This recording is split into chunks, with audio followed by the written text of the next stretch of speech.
Κύριε Παπαπά, πιστεύετε και εσείς ο ΣΥΡΙΖΑ ότι είναι το timing κατάλληλο ώστε όχι μόνο να συνεχίσουμε να το ζητάμε δυνατά, αλλά να το πετύχουμε κιόλας, να επαναπατριστούν τα γλυπτά?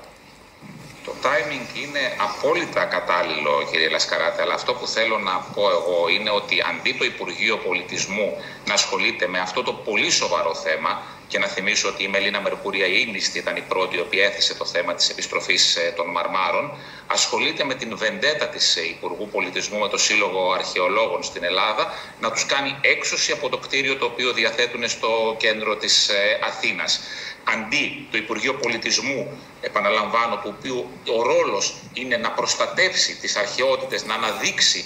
τον πολιτισμό της Ελλάδας, να φέρει πίσω τα μάρμαρα του Παρθενώνα, ασχολείται με την έξωση, ένα κτίριο το οποίο παραχωρήθηκε στο Σύλλογο Αρχαιολόγων από την αείμνηστη Μελίνα Μερκούρη, αναλώνεται σε βεντέτες με τους αρχαιολόγους, επειδή οι αρχαιολόγοι επισήμαναν τα κακό κείμενα του Υπουργείου Πολιτισμού, το τσιμέντομα της Ακρόπολης, τη μεταφορά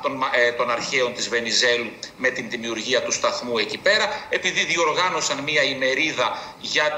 για το ναυάγιο της Πύλου. Η κυρία Μενδώνη στρέφεται προφανώς εναντίον τους και τους κάνει έξωση από το ακίνητο αυτό, αντί να ασχολείται με το εξαιρετικά σοβαρό θέμα της κλοπής αρχαιοτήτων από το Βρετανικό Μουσείο, της έλλειψης ασφάλειας του συγκεκριμένου μουσείου και της επαναφοράς των μαρμάρων του Παρθενώνα πίσω εκεί που ανήκουν, δηλαδή στη χώρα μας. Κύριε Μάντζο.